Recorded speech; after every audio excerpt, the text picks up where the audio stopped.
Hello, everybody, and welcome to Cinema Savvy. It is myself, George, joined for the very first time by two very close friends of mine. We have Ayman and Sim making their debuts on the channel, long-awaited debuts, I'm going to add as well. And we are here to talk season 1 of Peacemaker in full. This is a spoiler discussion that we're going to be getting into it. And I will also tell you all, those based in the UK, crying this isn't out yet. I will also tell you how to legally watch this series when you are based in the UK. But before I give that big clue away, I'm going to go over the socials as we always do before introducing them both with a little bit more detail. And that we want to hear your thoughts on Peacemaker. If you've watched this show, as I said, this is a spoiler discussion. Comment whatever you want, stuff you enjoyed, stuff you disliked, things you're looking forward to, things you might want to see done in season 2, because we know there's a season 2 now, and all that kind of stuff. Nothing is off limits. And of course, please do hit that subscribe button. This isn't the only bit of DC content coming out this year. We've obviously been doing some Batman videos on the channel, and there is a Batman film to come out. Not just one, but a second one, technically, which is The Flash, I've just realised. But let's be blunt here, we're all watching it for Michael Keaton's Batman. And for those that do not follow us on social media, that is the best way to find out about these videos. This one was announced quite late, on whichever day we're uploading it. This is, of course, pre-recorded. Do find us on those socials, Twitter at cinema_savvy, Facebook and letterboxd.com/cinemasavvy. And we have links to TeePublic in that description below. But I'm going to put you both on the spot with a question each first. As I said, you're both new to the channel. I know you've been watching, you've been commenting in the past. For those that don't know, I've known these two for, almost 15 years since we were at school.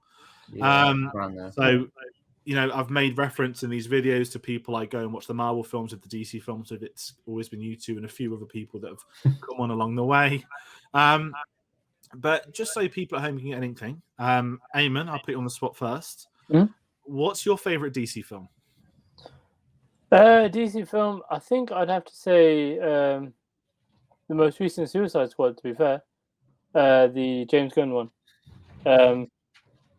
But yeah, I think that's the one so far. Sim? Hey man, that's poor. I'm torn. My heart says it's one of the Batman Forever. Like it's probably Batman Forever, with the Riddler and Tommy Lee Jones playing Two-Face. But pound for pound, I think one of Nolan's Dark Knights or Dark Knight. Oh, Batman Begins maybe. Batman Begins maybe is probably up there. I'm glad you said that, because I think that's the first time I've had this admitted to me from one of you two. Well, no, it's no, but like as a kid, if you look at the movie Batman Forever, it was absolutely amazing. It's the most cartoon-like Batman like we've ever seen on screen. Whereas Nolan's very realistic, and I think that obviously the cinematography and all the quality of the movie is obviously up there. It's the best DC movie. But if you look at I forgot all about Justice League and Batman versus Superman. We just thrown them out the window. To be fair, we probably should leave them there as well. They belong.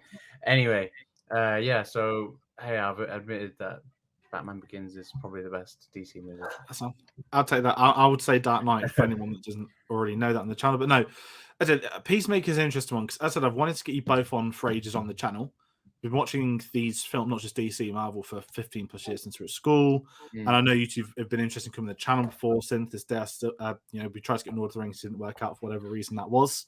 But obviously, there's ample opportunity. We're in a new year, and even thoughts heading into this series, the DCEU. This is the first DCEU series, which is actually quite weird to think about, because I know that Flash did pop up in Flash for a cameo once. I don't think anyone was watching it back then.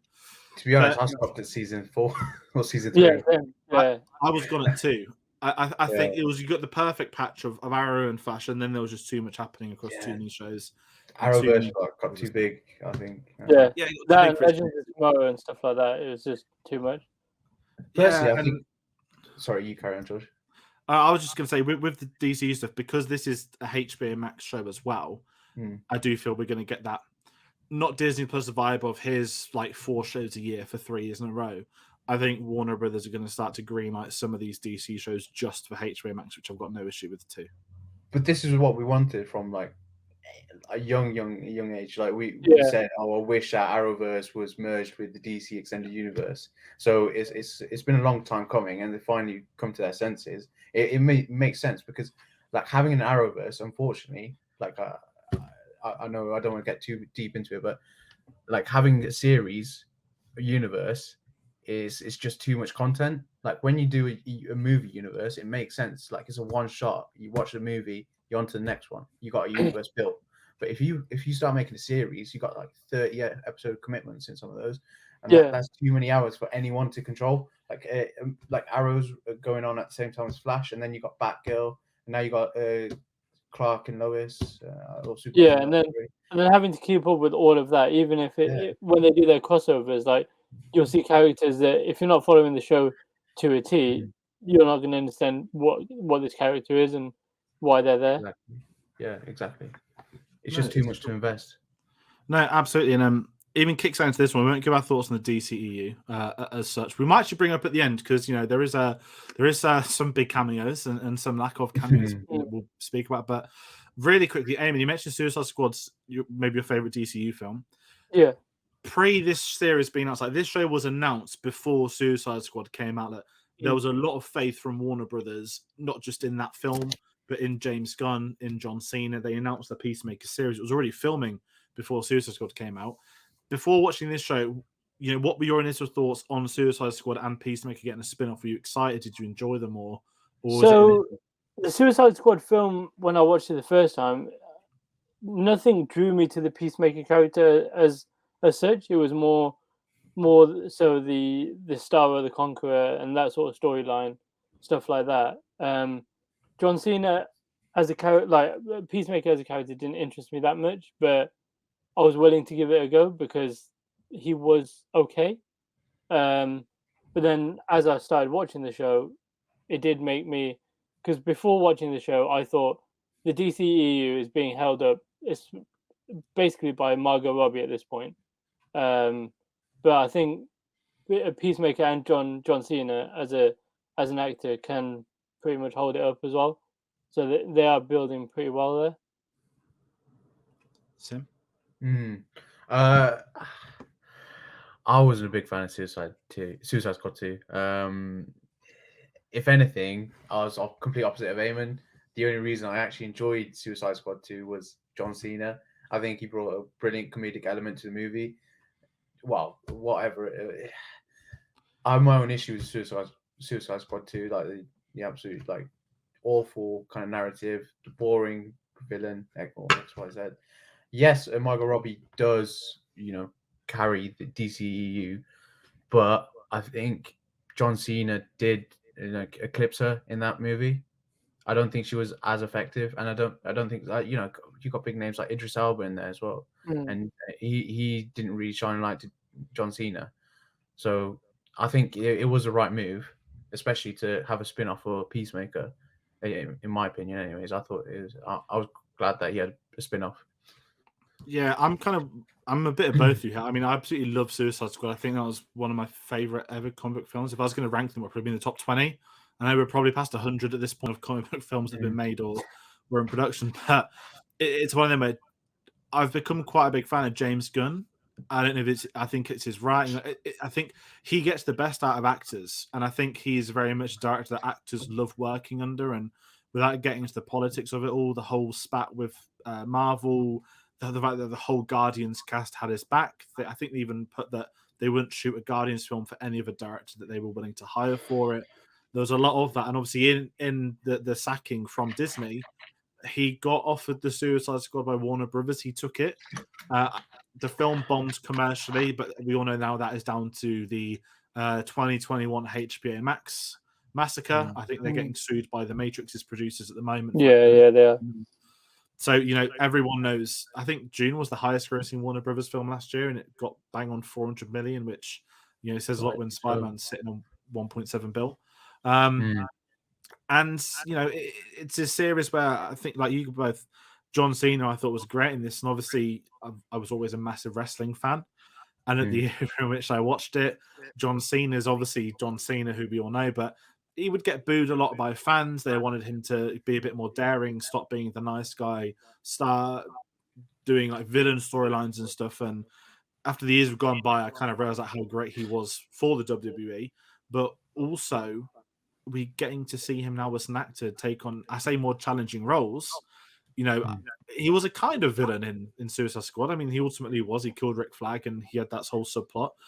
But it was a very sort of anti-John Cena performance, albeit being similar in the fact that he's repping the company he's working for, i.e. the American government. And just heading into this series, getting his own show, I'm 100% behind that decision from them. And it's something where I'm actually quite relieved about that. Of all the Suicide Squad cast to get their own show, I think he's the only one which I think people would have a vested interest in seeing.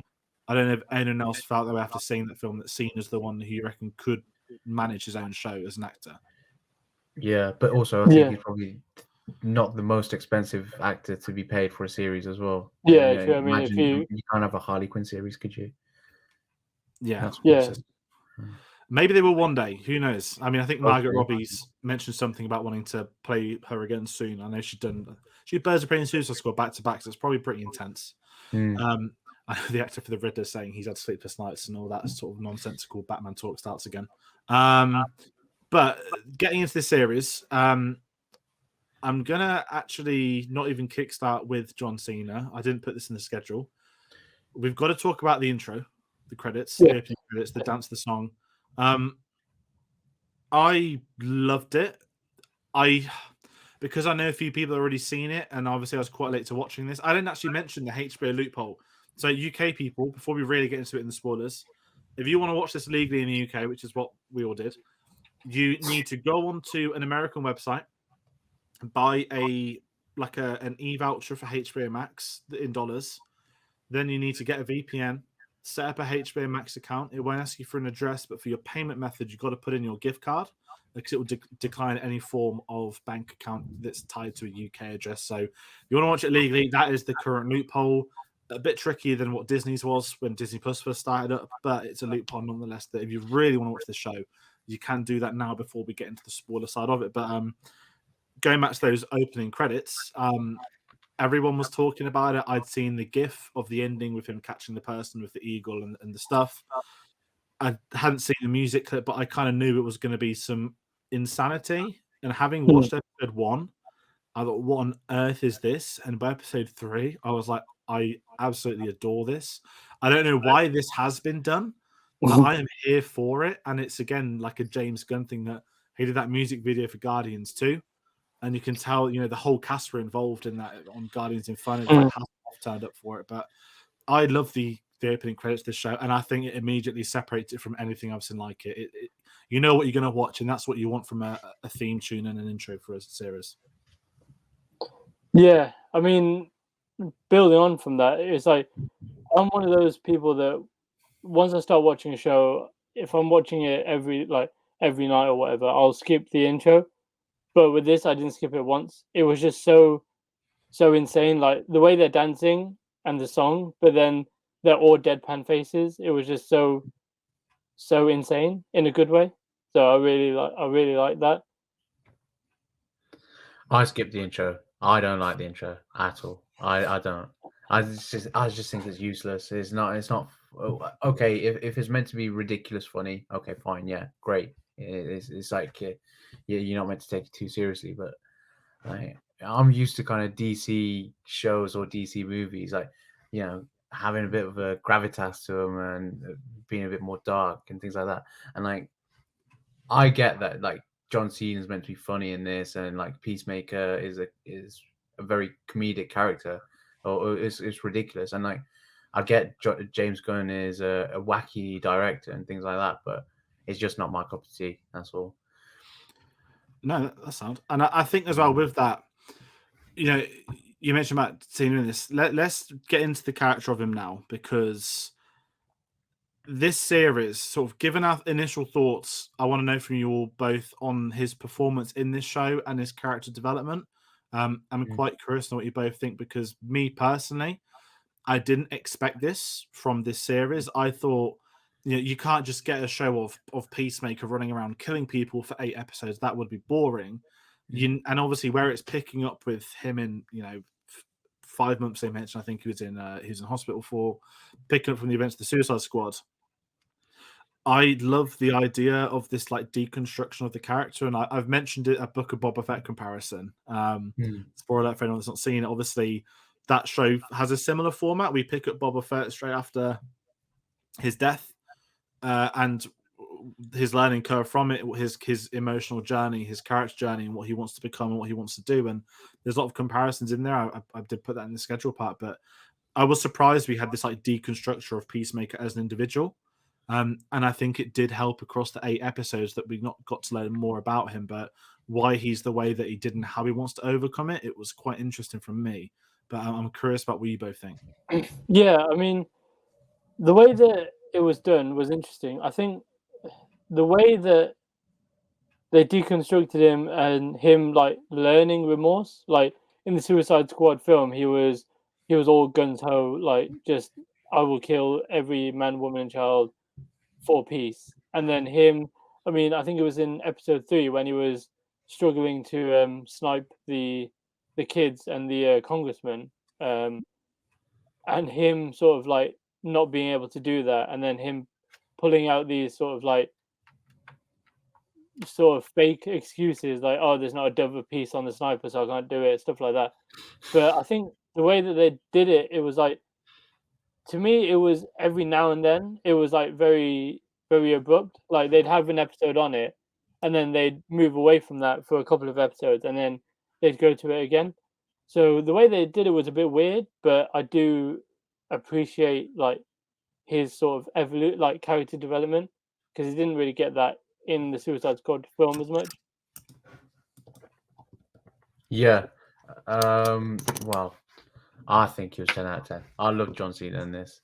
I genuinely think he's the best part of this whole series. He's fantastic. He's really come into his element of acting as out of wrestling now. I think he's found his niche. He unlike some of his predecessors, can actually act from the WWE, and he's got great comedic timing. He's brilliant in my opinion, and I think it's brilliant how they've kind of he's developed from this pawn of Amanda Waller's just doing the American or Argus's bidding as such, and he's kind of becoming his own man and his own like character and hero of that actual story. I think there's a lot of development for the character, and I think there's so much like room for John Cena to like play with that character from where they've begun.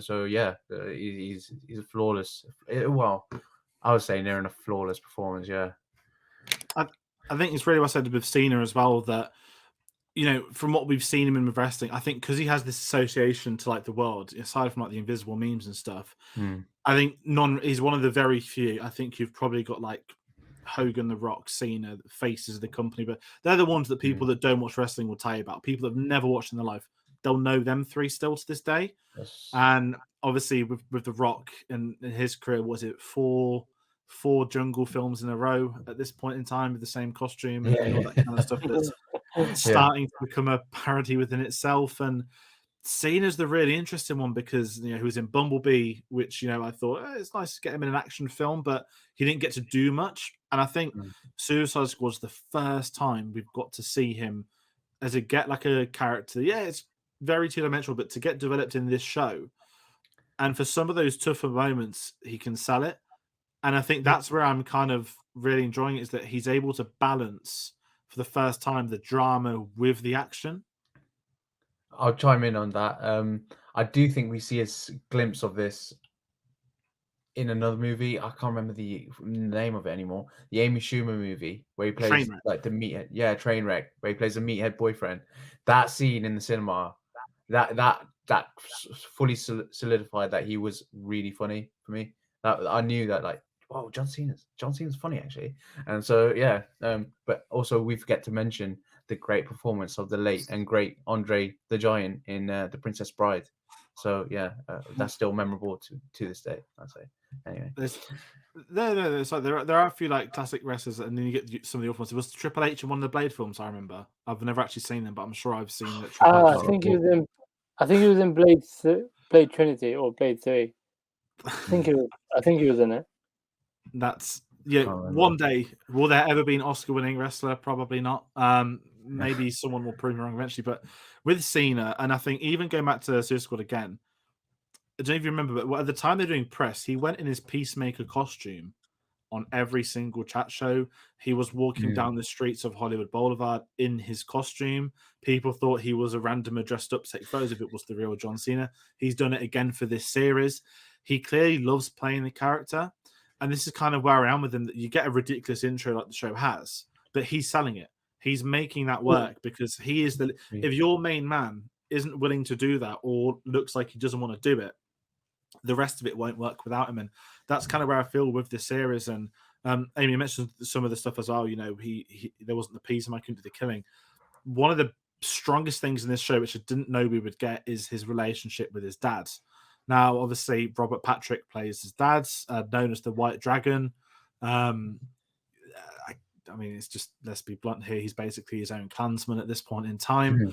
But he is the origin of the character. And what I'll say, we'll talk about some of the writers later, but with James Gunn is one of, I think, the best character writers in terms of staggering plot points or taking something minute. In this instance, 5 or 6 episodes ago, and then having a payoff down the line. I think that's a very tough thing for some shows to do. They'll keep doing previously on and show it to you, whereas James Gunn's very specific with what things he's willing to develop later on. And I love the whole concept that he was a trained killer from his dad, that he accidentally killed his brother, and that is the origin. And you get that great scene at the school where he's sort of shit talking with all the kids. Then you get the one last the question, what is your origin story? And there's something else going on. And when the time, 2 episodes, episode 8, when you get the revelation, or 7, sorry, that, his dad would have him fight his brother and all his mates would be betting on it to make money. It was a cash scheme. That's like insane stuff. Whereas what we were shown previously was the 15 seconds of his brother dying. And it's really interesting, their relationship, what they do to the point where he has to kill his dad. But I'm curious to know, what were your thoughts on the Robert Patrick stuff, the whole Klansman thing, which I thought was amazing. It was very funny as well, but we'll get into some of that stuff later on. But the father-son stuff, do you think that's a bit too on the nose as well? I don't know. Well, I think it was exaggerated. I mean, it's a bit hard not to say that, but I think with the way that they portrayed the character was pretty much on the nose, to the point where you do get sort of Klansmen like that, and they are sort of very set in their ways. And I mean, like the way that the character would address the Asian policewoman, and sort of like wanted to speak to the guy cop rather than speaking to the Asian woman, because he was that sort of xenophobic, essentially. Was really interesting, and it was really well done, I think. And the way that he had like all these hordes of basically followers, his clansmen, and they were sort of like just doing his bidding, essentially. Absolutely. I think it really fleshes out the Peacemaker character, really gives him more of a background on, like, oh, okay, that's why Peacemaker's like so messed up. I was going to swear then, but I didn't. Anyway, yeah, you kind of understand, okay, so these are why he makes the decisions he does. And so, yeah, I think it kind of makes sense that they have like, this kind of damaged childhood, that like his trauma, his origin, or if you will. But I think the development is given to him. The development he gets from in the series is phenomenal.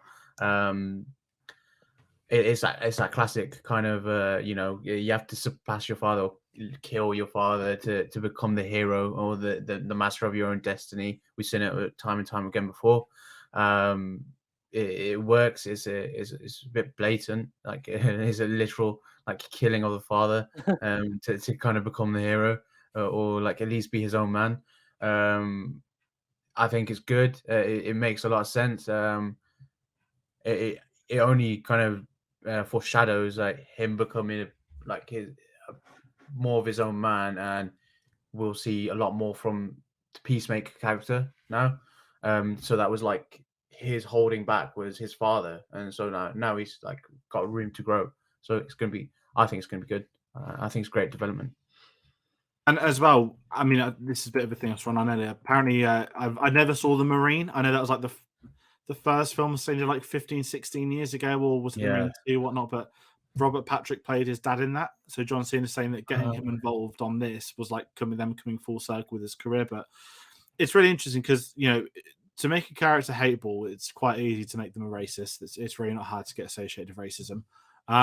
But when you look at Suicide Squad, right, the whole John Cena character is, you know, I adore peace. Whatever man, woman, and child I have to kill to get there, that's my journey. And he is a caricature of modern America, maybe America under Trump, if you want to really get into the specifics of it. And how I felt with this was not that it was easy writing, but this is kind of off point, but when this would have been shot, Donald Trump is still no, Donald Trump wasn't president last year. Thank fuck for that. But either way, modern politics right now is probably the most fractured it's been in a while. And this series, having the dad be the racist, be the cop, prejudice of everyone, the writing of the scenes as well with the detective you both mentioned too, anyone in the prison cells, it's an easy route to take, but I think it explains a lot about what we saw of John Cena last year, where he was and how he ended up being like the way he was. And even this, he's got, you know, the American trailer, he's got the muscle car, he's got the pet eagle, Eagly as well. So many little things like that all tie up into it. And the fact we end up with, I know it's very different, you know, his dad trying to kill him for putting him back in jail, even though his dad was loving Joe. That's one minor criticism I have that I'll get into a little bit later on. But the whole concept of the white dragon, I don't know my DC lore as best as the rest. Well, I'm sure there are. I mean, James Gunn read every Suicide Squad issue he did before making Suicide Squad. I'd imagine he did the same for Peacemaker or any involvement he had. But the white dragon concept was quite interesting because he was never the main villain. You know, he's kind of done during episode 7. He's not in the final episode, bar obviously the you know, within himself and all that kind of stuff, Force Ghost. But it's interesting that he is the personal development of the character that Cena has to kill him to move on. And he's, you know, the last shot is him sat on the porch with him, that he's gonna live with that and live what he's sort of trained him into being. And I think as far as an origin goes, it's a very good way for them to make Cena feel more human, that he has realized his wrongs over the years. And, you know, he was so made to not have not attachments, but, you know, not having any friends. He was clearly a lonely individual. It's quite interesting seeing this stuff. And I don't know if I'm just kind of waffling at this point, but I just think the dad dynamic really helped push his character forward. And as I said, you know, it's easy to have a racist as a villain, but you've got to admit, like, the whole, like, I know they're not the KKK, but they're like the KKK with dragon horns. They're wearing their... They do have like strange names like that, don't they? Like Grand Wizard and like like Grand Wizard. I think it is a reference to like Ku Klux Klan. Well, I mean, the salute they did as well is very KKK like as well. Yeah, well, it's a Nazi salute, no? Yeah. So yeah, but I mean, it's heavily used by the KKK now, more so. And I think as well, what kind of not made it amazing, but when we get to that whole set pieces with them, I mean, we'll talk about Vigilante in a bit, but, you know, episode, is it 2, when a Vigilante goes, oh, I can find, there's gaps in this armor, this isn't impenetrable. Yeah. Episode 7, that one liner out of the blue has a payoff, and it's those kind of things that work. But just with the whole dad storyline, I'm very I'm curious about what might happen in season 2 with it, if Robert Patrick would come back. I don't think it's something they can milk for too long unless somebody else from his past were to come up. I want to know what happened to his mom. Like, what's that all about? Well, she died in childbirth. She died when she was giving birth. That's why. That's why it's mentioned. That's why his dad hates him as much as he does, because he killed his mom in childbirth, essentially. And She killed died. his Yeah, brother. Oh, okay. yeah. What film did that too recently? I feel like that's been done in a lot of things, but there's probably been done so many times. It's going to really annoy me now. I feel like it's probably another super one. That's going to play on my mind. So I'm going to move on from mentioning that. But I It's mentioned gonna come Big back up. Andy. I'll bet you, like in like 10 I'm minutes going to time. remember it in the next 10 minutes. Yeah. I'm going to talk the rest of the Task Force team because, starting with Toy Adebayo, played by Danielle Brooks, the daughter of Amanda Waller, which I actually loved as a plot point. I know it's very easy to have a different surname and stuff like that, but I really like the concept that she's just someone that has a job that she's got to do. But point of view of the audience, we are brought into this team with this new character. We've seen Suicide Squad, but if you haven't seen Suicide Squad, this is the entry point of the show. This is who we're going to follow, her moral dilemmas. There's someone that's never seen Dana Brooks in anything. I think she's like won a Tony Award for The Color Purple. I think she's been in a few of her films and TV shows. I think Orange is the New Black. I really enjoyed her in this. And I think, again, this is that whole James Gunn thing that he knows how to write an ensemble and he can make you dislike and like characters at the click of a finger, however he wants you to do. But with Victoria, I quite enjoyed her performance. I think she's a character. I'm curious to see what could come next because I feel like, not that we've seen the most of what she can do, but her character arc is complete by the end of season 1. I just wonder what you both think on that as well. Yeah, I think with the way they made Amanda Waller's daughter and going into the team for other reasons, like planting the diary and sort of like being there, sort of like undercover in an undercover sort of mission, essentially, was really well done. But yeah, as you said, like her character arc is pretty much complete by season 1. I mean, if they can make a comeback for season 2, then that's great. But it's one of those that I think if she wants to be part of the team, she can be. But yeah, I mean, the way they made Amanda Waller's daughter was great. I think she played it really well as well. Like she could portray all those different emotions, like when Peacemaker realized that she'd betrayed him, and like she felt remorse for that, and sort of like when she was conflicted between doing stuff for the team rather than spending time with her wife, stuff like that. It was really well done and well acted, I think.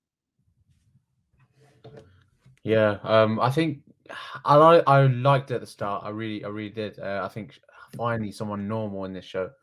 She's kind of like the viewer in the show, kind of like thinking, okay, this is just crazy. Like, why is it so ridiculous? And then she goes and portrays the Peacemaker. She's Amanda Waller's daughter. I started to dislike her again, and then she redeems herself gradually, and so. I suppose I do. I'm square with her. She's okay. But like it was that betrayal that really hurt. Can't believe she did that to Peacemaker.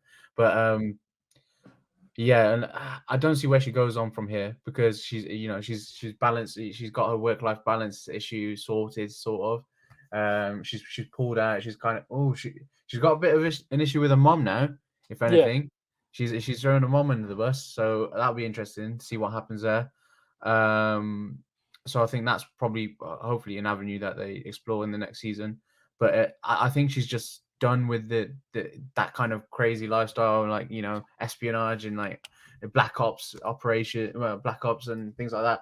And like if they bring her back into his life, she is like pardon me for the Godfather 3 reference, but just when I thought I was out. They bring me back. Do you remember that? Yeah. Anyway, it's literally like she's like, I'm done. I'll wash my hands with you. Like, leave me alone. I just want to have a normal life with my wife, which I think is pretty good. I think it kind of shocked me that like they bring so much normalcy into it. Like I've got a normal life outside and shit. That they kind of bring in that in. I thought I welcomed it. I think great. Like finally, somewhat a character with some realism, like something to actually buy into. I liked it.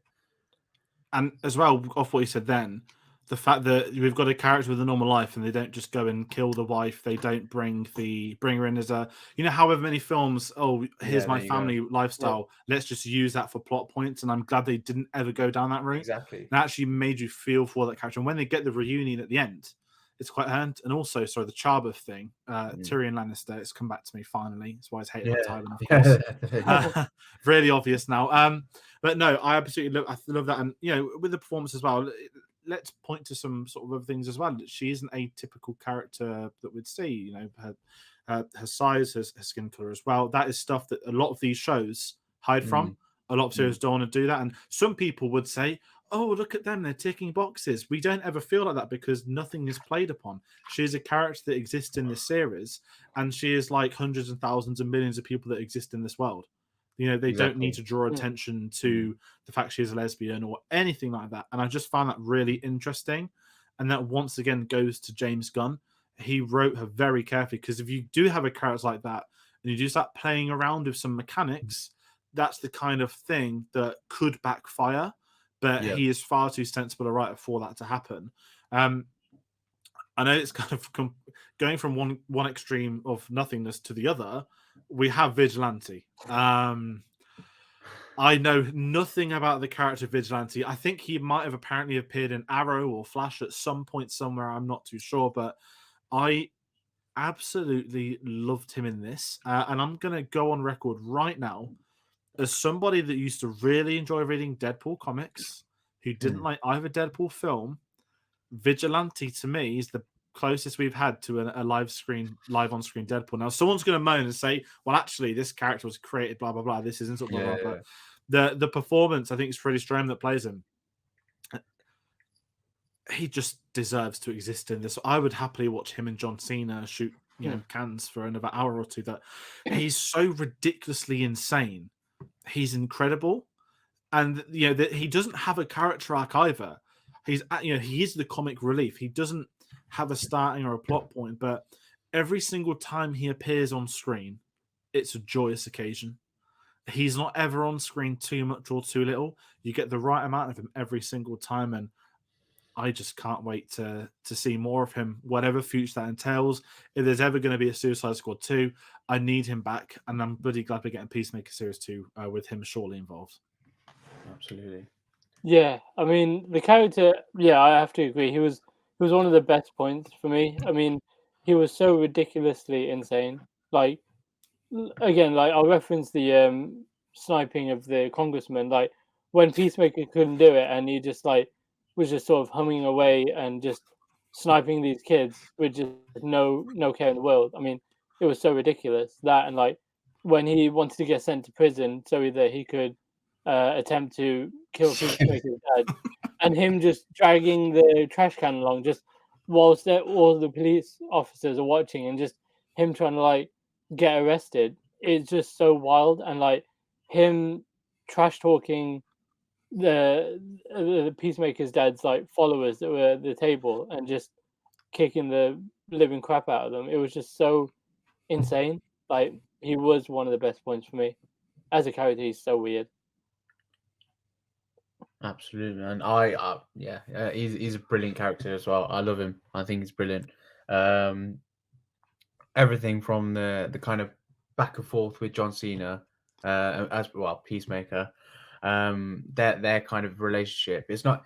I know there's a thing about my best friend. Yeah, you're my human best friend, right? You're like my actual best friend, and but I think they've got a much deeper relationship than that. They're like an older sibling and a younger brother. Vigilante's always looking up to Peacemaker. He's always trying to please him and everything like that. I think it's a great relationship and a really good duo, and I just I like them a lot. And I think if anything, we see a lot of John Cena and Peacemaker's development through Vigilante's eyes, and we see that Vigilante's oh, you did this isn't like you. Why are you hesitating, things like that, and it's what John Cena or Peacemaker was beforehand, like Suicide Squad 2 and like things like that. That's what Vigilante is. Like he kind of represents that past life, and we see John Cena's development mirroring that, kind of like a black and white.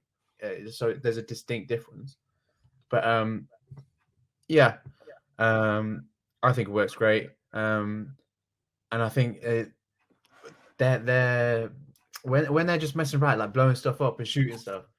That I love that stuff. That I think that's brilliant.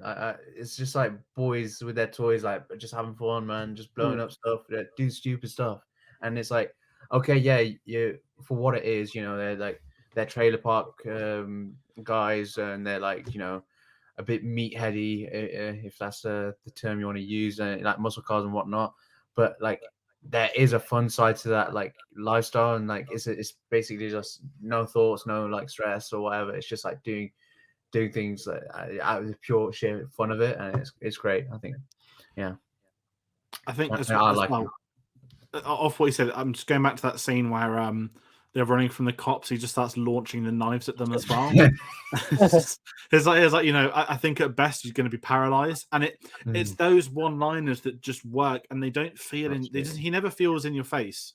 He never feels like he's written there for a purpose of being vigilante because he's vigilante. He feels like there is a place from going off what you said to Sim as well, that his sort of mirroring scene is seeing what this kid's becoming. And I think in his very first scene, he mentioned that he kills people for like graffitiing up the street as well. And it's that extremism. And I think with James Gunn, with his darker tone of what he's been able to do across his career, you could just tell he's had a lot of fun writing Vigilante. That feels like a James Gunn character more than anything I've seen. And we've got a couple of other people in the team. Now, we have the character Clemson. I don't really have much to say on him. I know that obviously the revelation is a butterfly as well. With these mentors of task force teams, you always know they're going to bite the dust. And I think in a James Gunn film or a series more than anything where, Cena doesn't begin as the main one of the group. I guess technically he doesn't end as the main one of the group either. I thought it was fine. I don't think there's much to him. But the fact that I felt a little bit of empathy for a squeezing squash butterfly was fair enough on their half, but don't really have any attachment to him. And if I'm being blunt, the other two, we've got Agent Harcourt, Jennifer Holland, and Jockey Economos, Steve Agee, who obviously also did the motion capture for King Shark and Suicide Squad. So I know I've kind of grouped them together, but if you two have got a little bit more say than I do on each of those three, I'm quite curious. Yeah, I mean, with Clemson, it was.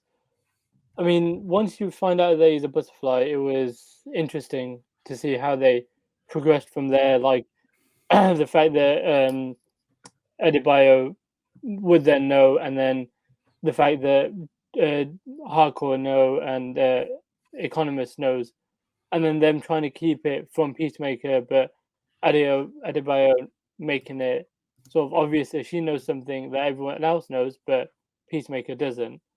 But him as a character, I mean, he was there, and when he was like sort of having a go at the team, I did find that enjoyable. Like he was just taking the piss out of him.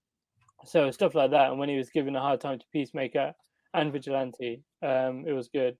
Hardcore, I think her and Economos had a decent amount of character development. I mean, Hardcore being sort of like very sort of walls up and sort of like very guarded to begin with, but then like her breaking down and sort of like accepting them as sort of friends to at the end, like when she takes that picture after they've just gone through the what was that factory, the milking factory, and just killed all the butterflies, and then her having a good time after that, whereas before she was very serious and on the nose and everything. And then Economos, like, it was good. He didn't do much at the beginning, apart from like the main bit where he changed the plates and couldn't think of anyone else, so he framed Peacemaker's dad, and then that led on to that storyline. But then him like getting his kills in every now and then was enjoyable. And then when he referenced when he saw the cow and it was a kaiju, he was like, no more kaijus, and then just dropped the bag and just left and just noped out because of what he'd seen in Suicide Squad and like Starro. That was a really good like sort of like Easter egg, I'd say. But yeah, he didn't. Yeah, as you said, they didn't do much. I mean, Peacemaker and Vigilante were the bigger parts of the show for me. Yeah. Well, I can't remember his name. Is it Mern? Was it? Man, yeah. Mern, yeah. Mern, that's how bad it was. I can't even remember his name. Mern, very immemorable. But like now that I think back and say, okay, well, he is a butterfly. Maybe he's meant to be that kind of, staccato character that doesn't have a dimension to him. So yeah, okay. So he plays his part pretty well, but there's not really much to get into with him. I would like to know more about the villains in general. And what if he's a butterfly? He's a defective butterfly. What happened there?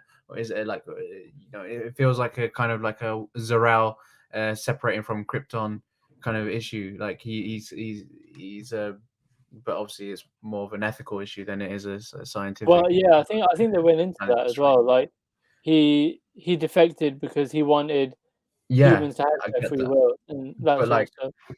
I wanted it to be fleshed out. I wanted to see like where's this planet and things like that. Like, Mm.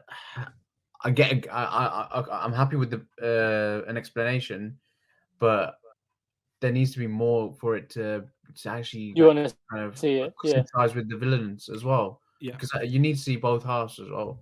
In my opinion. So yeah, that's where I'll leave it with Mern. He's great. He plays his role well. Acted as well. Because he didn't have much to do. He was just like a blank canvas kind of character, wasn't he? Yeah. Going on to Hardcore, it's that classic kind of like hardened shell softens up to the love interest that is Peacemaker. And I think there's something obviously brewing on there. So I think that'll be good. And she's kind of like taking leadership of the task force now. Like if you will, that little team. And then John Economos. I actually quite like him.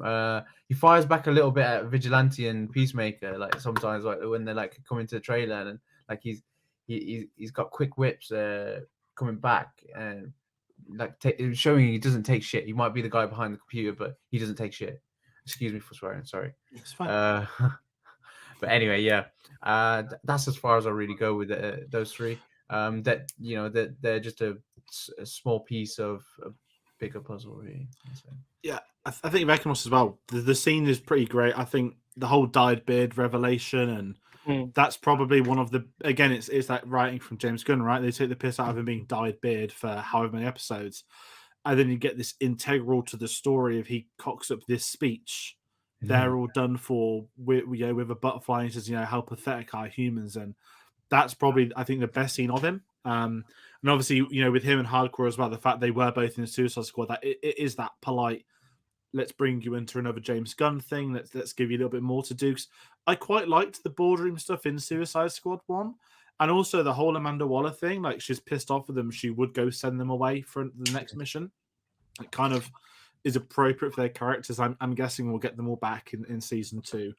I think Stevie G's been a lot of James Gunn stuff. But, we've been quite glowing on this series. And I want to kind of ask you all... we'll be quite neutral with this. I've enjoyed this series a hell of a lot. Does anyone have any issues? I know when we spoke on WhatsApp, I think I might have enjoyed the writing a little bit more than some of you. I'm just curious if you have any issues, because what I would say, the butterflies, I really didn't care about them until we got the final, the finals, the final few scenes, and then Cena, he doesn't go and join them like a judo master. He does, get the bug thing killed, which I felt sorry for the little cow thing. I'm not going to lie. It looked disgusting, but that was a great moment. Again, can you flesh out an alien species invasion? Probably as much as they could across 8 episodes, but I think writing, I felt fundamentally, it succeeded as a Peacemaker series, and some of those other characters / villains I didn't care for as much. and at times the writing felt a little bit easy. That's probably the biggest issue I have, because some of the other stuff, like the action, I thought was, for a TV budget, was rather fantastic. But yeah, just a couple of writing issues for me. I don't know, Eamon, if you've got anything like that as well, or Yeah, I mean, the main thing that we brought it up earlier when we were talking is the fact that White Dragon.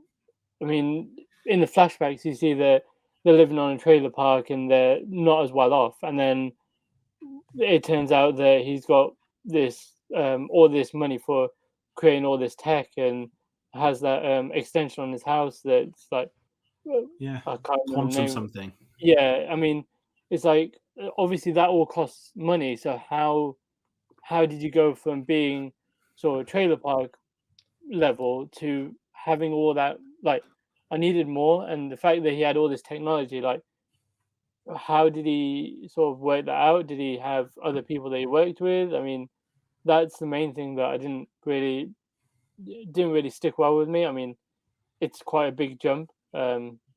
So unless there was something else that, because I'm not too, I don't know about the Peacemaker character in the lore. So if they change that, then fine. Like, but that was the main thing that I didn't really sort of like, and the fact We're that, not going to cry about the law, let's be honest. yeah, it's true. But yeah, again, I have to agree with the butterfly thing.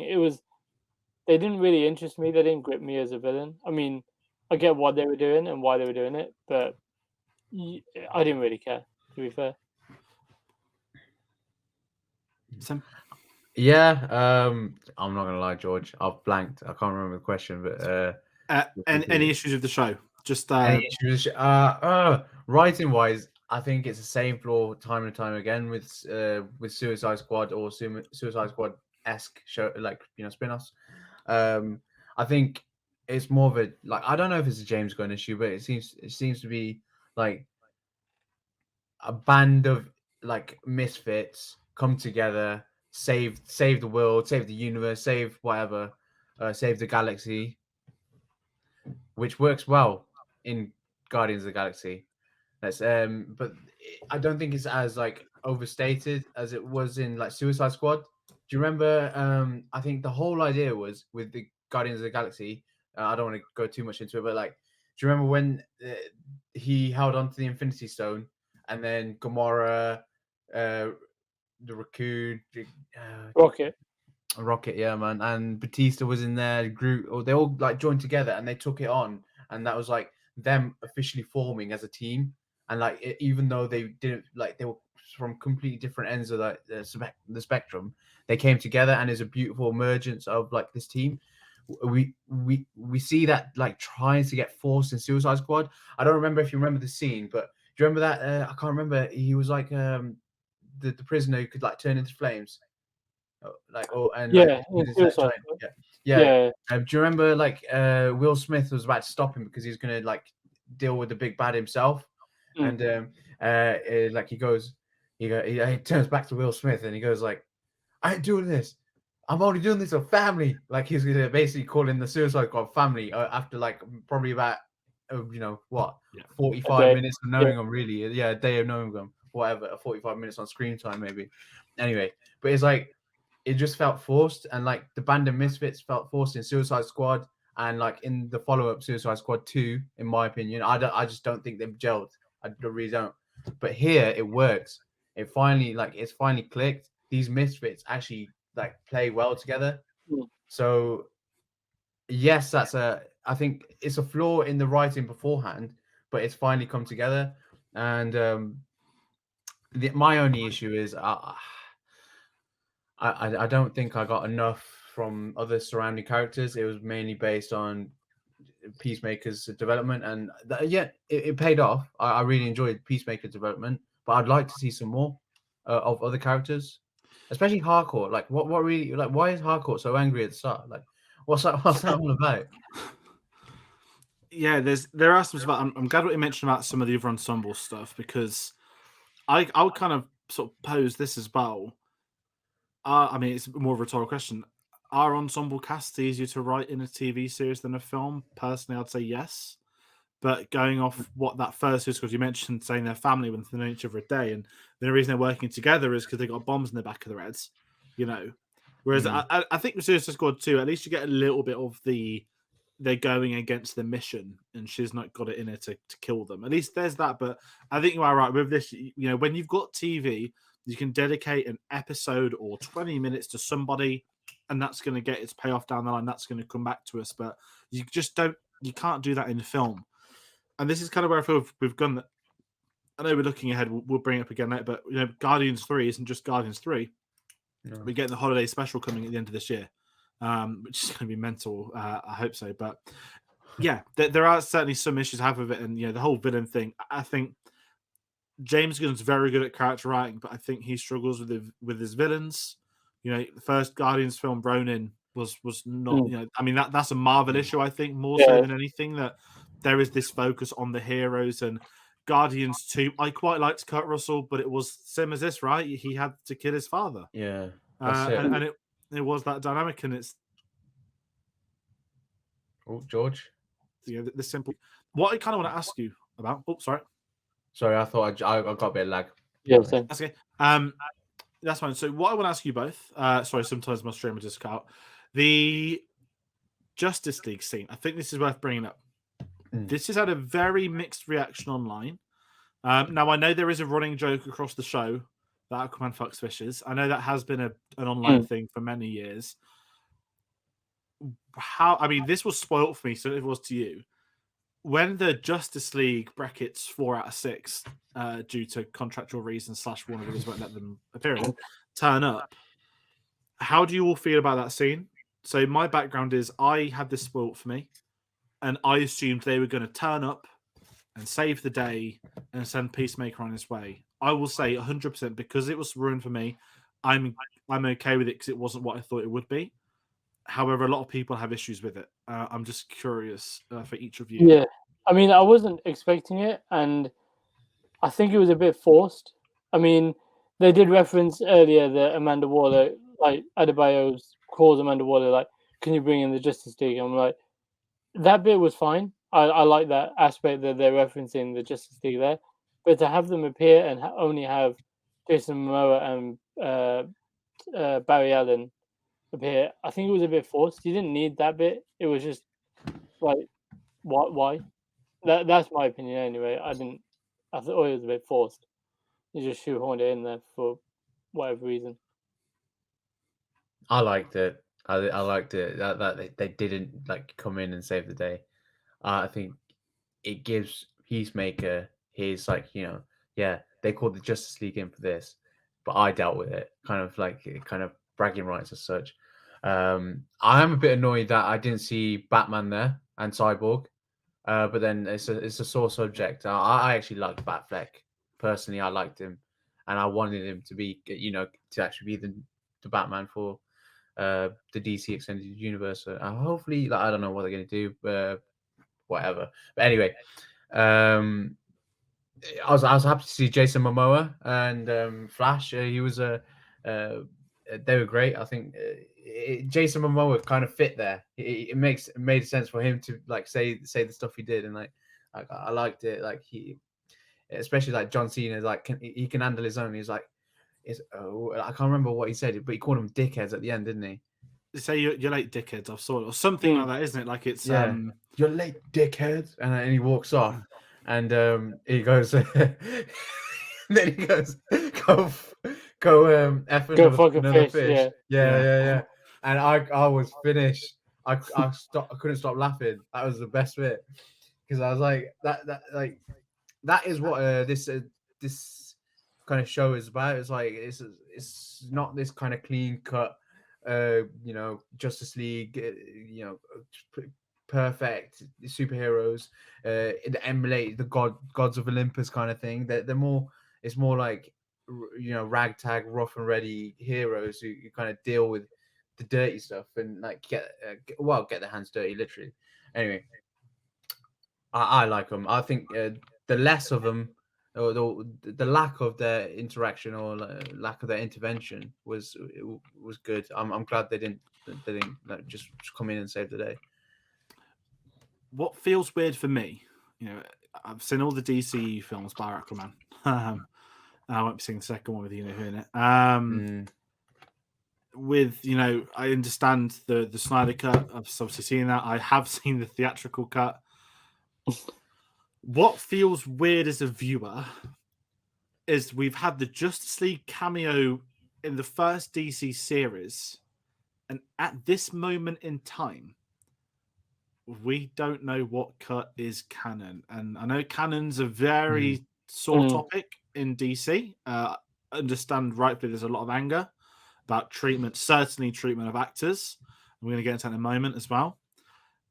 And because Flash is coming out in November, because I kind of texted you both this heads up that we know that Flash is going to reset the DCEU into the appropriate move forwards. The best comparison is Days of Future Past, right?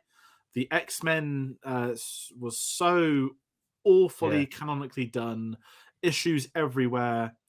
They developed a beautiful film. Matthew Vaughn's credit, not the director, because Matthew Vaughn wrote that first story. For them to end it on this delightful, now we go again from scratch, and then they did Apocalypse, which just destroyed all of it. And here we are with the DCE, where again, like the Justice League cameoing should be fucking outstanding.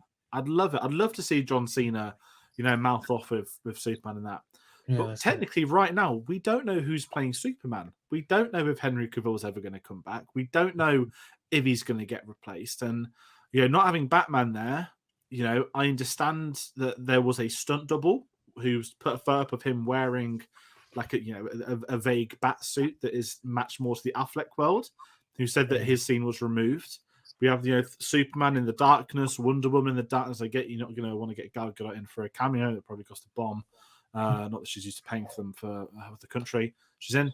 And let's not hide from the obvious. Ray Fisher's not here simply because he has challenged Joss Whedon in the studio. And there's no hiding from that. And it's really frustrating to me, as someone that wants this world to do well.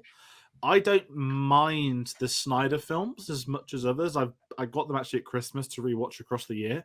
It's a lot of dedication. It's like 10 hours. It's like watching Lord of the Rings. A lot of willpower. Why would you watch it? I've always liked Man of Steel. I've always said that. And I know we watched that a couple of years ago, but I like that from day one. But to me, as a viewer and trying to follow this world, it's this awful grey area now. And I'd rather they hadn't been in it, in truth. I was more than happy for Suicide Squad to stay isolated. I know Harley Quinn was in it. I know they make reference to the first film, but they did kill Rick Flag and Boomerang as well. But I just think until Flash comes out in November, I don't have a sense of what is what with DC. I'm curious to see how you both feel. Do you think Flash is going to answer some of your questions or issues, or would you rather the scene never happened? Yeah, I mean, I said I'd rather the scene not happened, and yeah, it's one of those. It's like, yeah, we don't know what's what in DC. We don't know what's canon, what's not. I mean, until we get Flash, and from what I've heard, the storyline is going to basically follow the Flashpoint paradox and sort of reset everything.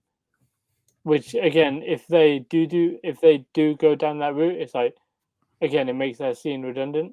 I mean, why have them in there if you're just going to reset it in the next sort of big thing that DC do?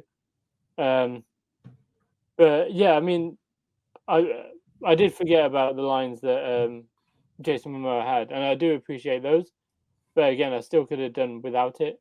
It didn't bring anything to me. I think since Batman versus Superman, I've complained about the direction that Warner Brothers is going in.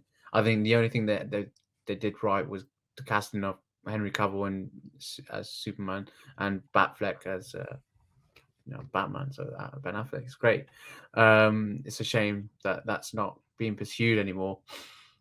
Or it's just the organization. I think they're trying to chase their competitor, and they're basically rage quitting with Flashpoint Paradox. They're definitely it's reset button. No, we're going to start again. They're going to use it as an excuse to, kind of get their ducks in a row and hopefully start a DC universe that people want to watch and enjoy. Because personally, I don't know about you guys, but when I was a kid, when I grew up, like with comics and stuff and cartoons, to be fair, like Avengers wasn't really a thing, like for me, Yeah. and neither was X-Men was thereabouts. That all and Fantastic Four, they were the big teams from Marvel, but Justice League, now that was like the top of the mountain for me. They were the best. Like I used to, like okay, like Marvel's done really well with these teams and built them up to be like really popular. Like even transferred over to the comics. Like people are really popular. Like the comics are getting more popular. But Superman, Batman, the Green Lantern, the Flash, these guys were like so staple. They're household names for me. Like they were so I'm so used to like knowing them. I'm just so disappointed that we don't have a Justice League that works well. I don't know about you guys. What do you think? Like that was my experience. Yeah, I'm the same. We're in 2022. I mean, 10 years ago we went to the cinema watch Dark Knight Rises, right? And there was a Man of Steel trailer, and I remember being gassed for that because I don't know. Yeah. I'm not a big fan of Superman, but I was like, we're basically getting a Nolan Superman, aren't we? And we kind of did. But when they announced Batman versus Superman, and I remember that distinct interview with Snyder where Nolan was a producer, of course, on Man of Steel. They're very close friends. They still outside the industry. And Nolan stepped off and says, I won't be involved in a Batman film. I've just done a trilogy of them. And Zack Snyder did an interview where he said, like, oh, he was just playing devil's advocate. And I was like, there was no devil's advocate for a new Batman within 2 years of a very successful trilogy that's redefined the comic book genre, I would say. And here we are 10, we're what, just under 2 weeks away from a new Batman film, and that's the first solo Batman film in this 10 years, and it's not Ben Affleck. Ben Affleck's not had a Batman film, and obviously, he's had his issues in his personal life, which is understandable. He's wanted to take a step back, and I'm fully with him on that. And obviously, he is going to come back to the screen this year. But here we are on the eve of a new Batman film, knowing in November in Flashpoint we're getting Michael Keaton's Batman, we're getting Ben Affleck's Batman, we're getting Michael Keaton as Batman in Batgirl, which is confirmed in a brand new suit. I'm not going to read into theories about what might happen, but I think there's an inkling. This is speculation, not rumor. I think he's going to end up being the DCEU's Batman. We're going to get Michael Keaton for a few years. And it sounds wonderful. And a lot of people are excited to see him again, but props to Michael Keaton. I think he's doing great. He turned up in Homecoming. He was he's going to be in Morbius. He's suspected in Morbius, and now he's back. He's back in DC Universe as Batman. I think he's doing great. I think his salary must be absolutely fantastic at the moment. He must be. I'm not going to say actually, but anyway, I think it's great that we see him back. It's just, I think it's again. This is just off the head on edge. If Warner Brothers have decided the DCEU's Batman's going to be the same Batman from 1989, not that makes sound ageist, and I'm more than happy to see Keaton come back, but they need to plan long term, and the problem is they've never planned long term. They've always gone short term to try and simulate. They copy Marvel. They want to be like Marvel, and I've always said this: DC Comics, the industry, the stories, the characters, DC is richer than Marvel. Absolutely. But Kevin Feige has built, there's not even a term for what the MCU's become, its impact on pop culture, what it's done to the industry. Gargantuan's an understatement at this point in time. And Warner Brothers are always chasing. And I just hope come November, and this is really off point from Peacemaker now, I just hope that whatever happens in Flash, A, it makes sense as a film, and B, there is a long-term outcome, and I will give DC props. Fandom, they've delivered 2 years in a row. I feel like there's a plan in place, but I think there's been so many sort of red herrings with them that no one's going to believe it until they see it. I hope they keep the Peacemaker world inside that universe, though. Yeah. Because to be honest, I think that's the most success they've had. Yeah, like as a storyline, I think it's brilliant. But I had a quick question. I don't know if you guys agree or not, but like, do you find that with the Suicide Squad that he's James Gunn or the directors have kind of pushed certain characters and that's been the focus? Like with Will Smith, I think Margot Robbie and Will Smith really owned that movie. Yeah, and that was to the detriment of the movie. Yeah, I think it's because they were such big names, like Will Smith and Margot Robbie being such big names. They did want to push those, and the fact that Margot Robbie then appeared in her own like Birds of Prey, and was supposed to be in what I imagine was going to be the Batfleck film. And then Will Smith being as big as he is, they wanted to push that. Yeah. But yeah, I think they are very selective with who they push, and like it sounds like on the face of it that they have plans, and then they just like go into a completely different direction. It's so reaction. I think it's like reactionary is probably the best word to describe them. And even Warner Brothers, they always switch their CEOs, their presidents. They've got all of the, they've got all of the issues with not just Ray Fisher, but the Jeff Johns issue that Jeff Johns was going to be their Kevin Feige, and now he's involved with the Ray Fisher stuff too. Stories that they offered Ray Fisher, will basically give you Jeff Johns' face on a plate, but please leave. Oh God, Whedon alone. All that kind of ridiculous stuff. There's a lot of issues, and it's right to bring them up because again, putting the Justice League in this show, it makes this world feel smaller suddenly. That the first is okay, yes, we've got Harley Quinn, and she can allude to the we had Jared Leto's joke. Fuck that he didn't come back in this too. But yeah, it's that when they hit this reset button, and I always like to compare it to Marvel because you should. Marvel's gone to do Doctor Strange, Multiverse of Madness, because they have maximized what they can do now with the MCU, I feel, in current terms. They're doing the multiverse because what more can they do? Whereas now, DC's like, we have to do the multiverse so we can actually get on track to go and do it. And yeah, again, I'm so much looking forward to Rob Pattinson's Batman. When that is the massive hit I think it's going to be, I think critically it's probably going to get a fantastic reception just based off Matt Reeves' involvement in it. I really hope there's so not this, let's make Rob Pattinson's Batman be involved. Now, the rumors are that Matt Reeves has full creative control, that there won't be any form of DCEU connection, and I hope it stays that way. But to have two Batman franchises simultaneously on the run is also quite risky. So yeah, it's going to be interesting seeing it for sure. But I think this Justice League thing, I don't think anyone ever went into Peacemaker thinking, who I want to see? I want to see the Justice League turn up. You could have maybe put another Suicide Squad person from that film. I'd have understood that and loved that. But it was a big, big thing for them to do. Now, if anyone's got anything else to say, more than welcome to say it. But I'm ready to politely jump ahead. I'm glad that it was just the Justice League coming back and not Pete Davidson. That's all I'm going to say. I think we can move from there. You get Kanye West running up to the fucking James Gunn trying to hunt him down. And Davidson turned up. Exactly. Right. Peacemaker, though, no, that's a good discussion. We were going to have a DC talk. You can't not have a DC discussion on their first show. Let's talk. I mean, favorite scenes from this show. If anyone's got one or two standout scenes, I'm just going to go back to the. I'm going to go to the factory scene where John Cena's got the X-ray vision on.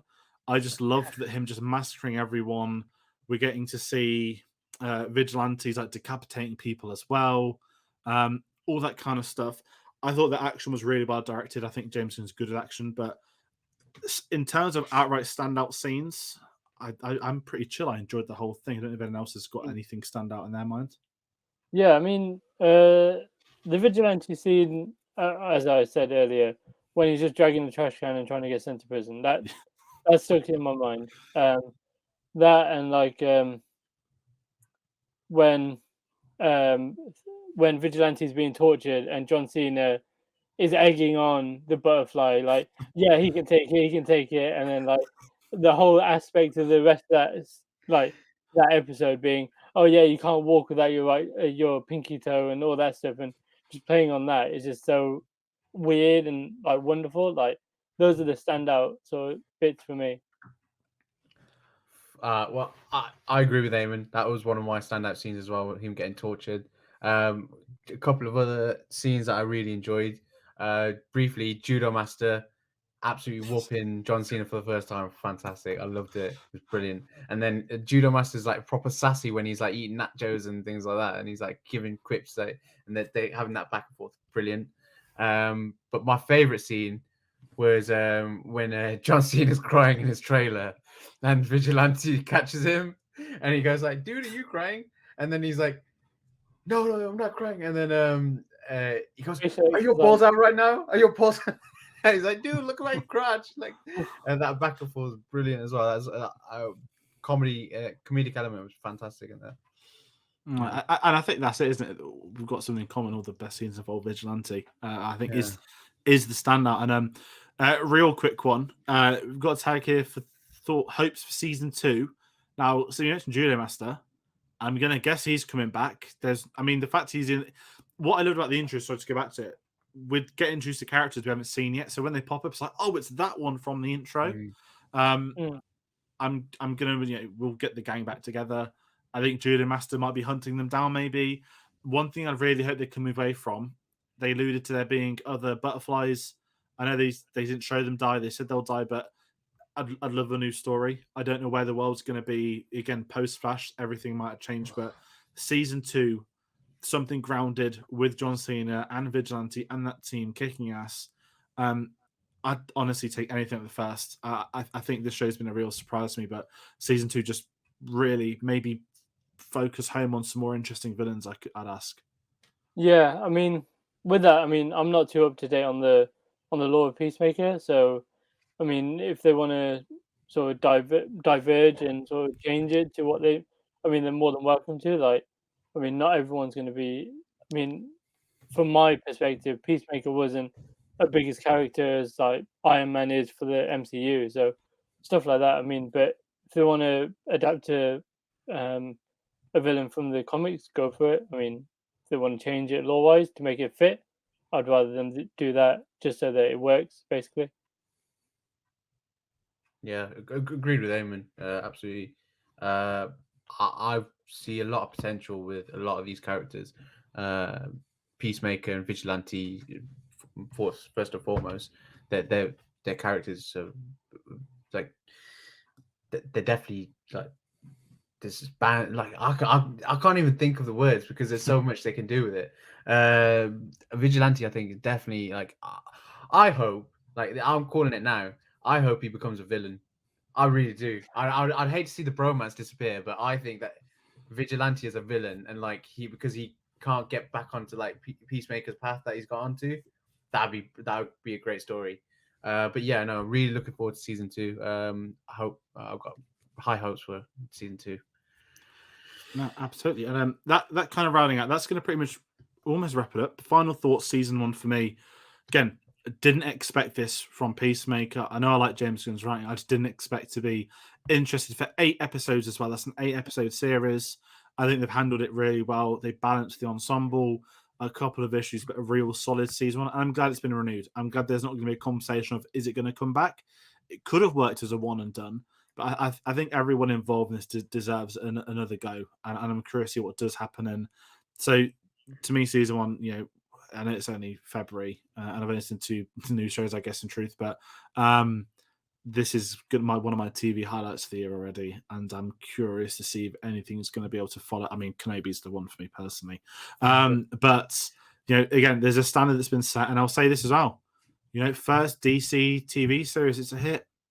I don't know what else is planned. Maybe they'll announce loads of stuff at the end of the year. Who knows? But I'm very curious to see what they want to do. But to me, James Gunn and John Cena, I'd happily see Cena rock up in all of his films, even Marvel. Yeah. Any other final thoughts from anyone? Yeah, Eamon, do you want to go first, or? I mean, just to reiterate what you said, George. I mean, I'm happy that there's not that conversation of is it going to come back. Like, I'm glad that it's getting the season 2, and I'm interested in what path they're going to go down and who they're going to bring back and what other characters they're going to introduce. But yeah, I'm glad that there's not that sort of thought in the back of my mind, like is there going to be a season 2? It's just more of a question of when is there going to be a season 2 now. Absolutely. Yeah, I was sold. I think I probably started watching the series out of duty because I thought, part of the DC universe, got to do it, just make sure I don't miss any important plot points. But really enjoyed it, and there's a reason why John Cena was known as one of the strongest guys in the WWE. Like the Big Show used to say, he was so safe when John Cena used to lift him, because he's been carrying that show on his back for 8 episodes. Honestly, he's absolutely dominated. He's brilliant. John Cena, hats off to you, mate. Wherever you are, cracking performance. Absolutely. So that's going to do it for our Peacemaker season 1 spoiler discussion. Please do comment your thoughts. As I said, if you haven't seen the show and you've watched the spoilers, it's a bit pointless. But if you have seen it, we're really curious to know your thoughts and everything. So please do hit that subscribe button. When season 2 does come out, whenever what year that's going to be, James Gunn's a very busy man. I know he's shooting Guardians 3 at the moment, and that's going to come out next year, I think. End of next year, maybe. I don't know. The Marvel release dates keep changing. And then he'll probably do Peacemaker. So do hit the subscribe button. Lots more James Gunn stuff on the way. DC as well. As I said, there is a very big film coming out on the 4th of March. That is The Batman, of course. That's going to be very much anticipated. And do check the channel at 5 p.m. on Monday, the 20th of February, on the off chance there is an early review. That's all I can say at the moment. Firstly, I want to thank both of you two for coming on. I know this is the very first video you've both done on the channel. As I said, it's weird to do the really polite thank you because I know you all outside of this. And obviously, we're going to be watching Batman together as well, which is always a big thing. So we'll be keeping an eye on getting you two back for that. If you are new to the channel and you don't know what videos we're doing, whether they pop up randomly or mysteriously, you think, why is this video up here today? You're best off getting us on social media. That is when our videos, we announce when they're going to go up, what time, all that sort of stuff. Twitter at cinema_savvy, Facebook and letterboxd.com/cinema_savvy. We have a link to TeePublic in that description below. I'm just going to go over a couple of other things. I've mentioned Batman. We've been building up to it. There's a couple of tier list videos on the channel.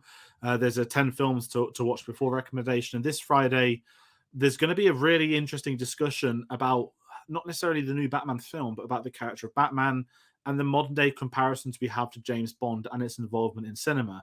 The reason why that sounds like a lot of waffle is because I haven't been able to give it a name yet, but there's going to be a very interesting discussion going up with a couple of Bond fans on there as well. Oscar-wise, we're in Oscar season. Code reviews going up this Wednesday, the 23rd of Feb. Me and Tate have got that one recorded. That's one of the last Best Picture films we need to cover, so that's going to be coming for you to see as well. And finally, there is a very big anniversary happening in the next couple of weeks. The Godfather turns 50. The 50th anniversary retrospective will begin next Tuesday, the 1st of March. Sim, I know you'll be joining me on that. We'll go into Very history much of those look forward to films. that. Very much. It's going back years as well, knowing your thoughts on The Godfather. So that's going to be up on the channel. And I'm very excited for those that are fans of Godfathers. Do check that out. I know it's got cinema release coming this weekend as well. A lot more stuff on the way. A lot of blockbusters, TV shows, everything in between. Sim, Ayman, once more, thank you both for taking time out to jump on today, for watching this show as well. Thanks And, for having us on. that's right, and I can't wait to get you both back on in the very near future. So everybody at home, take care, and we'll see you on the next one.